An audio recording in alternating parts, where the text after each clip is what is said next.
मुख्यमंत्री फडणवीसांचा नसरापूर प्रकरणातील पीडितेच्या वडिलांसोबत संवाद. लोकांचा रोष स्वाभाविक आहे. नराधमाला मृत्यूदंडाची शिक्षा देण्यासाठी प्रयत्नशील फडणवीसांचं हे आश्वासन. पीडितेच्या वडिलांशी 2 वेळा बोललो.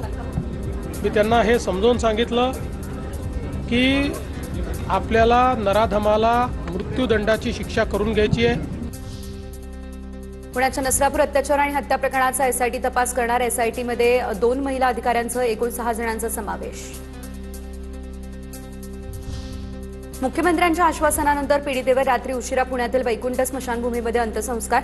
प्रकरण फास्ट ट्रॅक कोर्टामध्ये चालवण्याचं मुख्यमंत्र्यांचं आश्वासन. नराधमाला यमसदनी कसं पाठवायचं, त्याला मृत्यूदंडाची शिक्षा कशी होईल, अशा प्रकारचा संपूर्ण प्रयत्न हा राज्य शासनाच्या वतीनं त्या ठिकाणी केला जाईल. माझ्या मुलीला जोपर्यंत न्याय मिळत नाही तोपर्यंत कुणीही भेटायला येऊ नये. नसरापूर प्रकरणातील पीडितेच्या वडिलांची ही विनंती. नसरापूर प्रकरणाची राष्ट्रीय महिला आयोग आणि बाल हक्क संरक्षण आयोगाकडून दखल. नराधमाला कठोर शासन करण्यासाठी फास्ट ट्रॅकची मागणी. पीडित कुटुंबाला त्वरित आर्थिक सहाय्य करण्याची देखील मागणी. नसरापूर बलात्कार आणि हत्या प्रकरणातील आरोपीवर याआधी देखील 2 गुन्हे दाखल. मात्र पुराव्यांअभावी आरोपीची निर्दोष मुक्तता. पुणे ग्रामीण पोलीस अधीक्षक संदीप सिंग गिल यांची ही माहिती. किरकोळ मारहाणीसाठी अटक करण्यात आली. नसरापूर प्रकरणातील नराधमाचा कोर्टात हा अजब दावा. रिमांड कॉपीमध्ये आरोपीचे जुने गुन्हे. कोर्टाच्या आक्षेपानंतर पोलिसांनी रिमांड कॉपी बदलली. नसरापूर प्रकरणामध्ये नराधमाकडून वासरू दाखवण्याच्या बहाण्यानं गोठ्यामध्ये नेऊन बालिकेवर अत्याचार. पोलीस तपासामध्ये ही धक्कादायक माहिती समोर. सूत्रांची माहिती.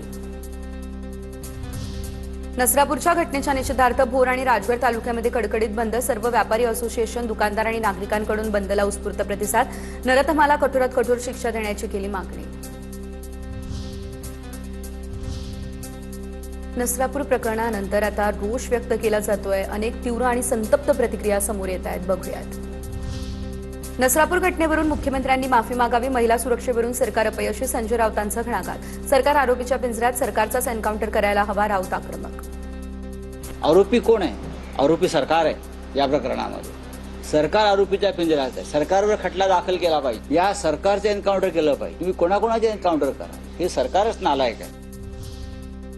अमित ठाकरे यांचाही सरकारवरती संताप. महाराष्ट्रामध्ये लहान मुली देखील सुरक्षित नाही. सततच्या घटनांमुळे कायद्याचा धाक संपलाय. शक्ती कायदा तातडीने लागू करा. नसरापूरमधील चिमुरडीवरील अत्याचार आणि हत्या प्रकरणावर अमित ठाकरे यांची ही तीव्र प्रतिक्रिया. नसरापूरची घटना लाजिरवाणी आणि किळसवाणी. प्रत्येक गोष्टीमध्ये सरकार टीका टिप्पणी करून प्रश्न सुटत नाही. तर सरकारने प्रकरणामध्ये जनतेची बाजू समजून घ्यायला हवी आणि नराधमांना कायदा बाजूला ठेवून ठेचून काढायला पाहिजे. अंबादास दानवे यांचं वक्तव्य. आरोपी कोण आहे? आरोपी सरकार आहे. या प्रकरणामध्ये सरकार आरोपीच्या पिंजऱ्यात आहे. सरकारवर खटला दाखल केला पाहिजे. या सरकारचं एन्काउंटर केलं पाहिजे. तुम्ही कोणाकोणाचे एन्काउंटर करा. हे सरकारच नालायक आहे. नसरापूर प्रकरणातील आंदोलकांवर पुणे पोलिसांचा लाठीचार्ज. तर व्हिडिओ जारी करत ब्राह्मण महासंघाच्या आनंद दवेंचा हा आरोप. पोलीस आयुक्त अमितेश कुमार यांनी लाठीचार्जचे सर्व आरोप फेटाळले.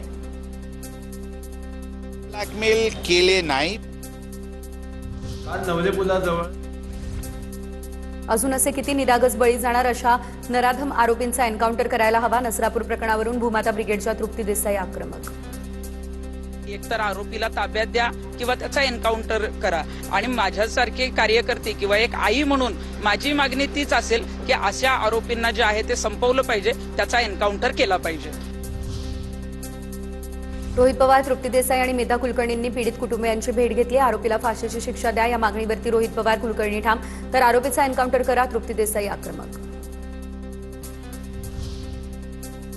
पीडित कुटुंबाला आंदोलनामध्ये बोलावणं हे अयोग्य. समाजकंटकांनी आंदोलनाचा गैरफायदा घेऊ नये. नसरापूर पीडितेच्या कुटुंबाची धायरीमध्ये भेट घेतल्यानंतर नीलम गोऱ्हे यांची प्रतिक्रिया. नीचपणाचं कृत्य दुसरं कुठलं नसेल की जे दुःखामध्ये सापडलेले आहेत त्या परिवाराला आंदोलनात येण्यासाठी म्हणून सांगत राहणं हे या योग्य गोष्टी नाही आहेत. ज्यांना आंदोलन करायचे, ज्यांना आवाज उठवायचा त्यांनी ते करावं. नराधमांना चौरंग करण्याची शिक्षा द्यायला हवी. नसरापूर अत्याचार घटनेवरती रितेश देशमुख यांची मागणी. सरकार आणि कोर्टानं आरोपीला कठोर शिक्षा करावी. रितेश देशमुख यांची संतप्त प्रतिक्रिया. अशा गोष्टी जेव्हा घडतात तेव्हा महाराजांची शिक्षा जी आहे चौरंग करण्याची त्याची आठवण येते. पुण्याच्या भोरमधील घटना संतापजनक. ज्या मुलीने जगच बघितलेलं नाही तिच्यासोबत असं होणं खूप वेदनादायक. राष्ट्रीय महिला आयोगानं याची दखल घ्यायला हवी. राष्ट्रीय बाल हक्क आयोगाला देखील लक्ष घालण्याच्या सूचना. राष्ट्रीय महिला आयोगाच्या अध्यक्षा विजया रहाटकर यांची ही प्रतिक्रिया.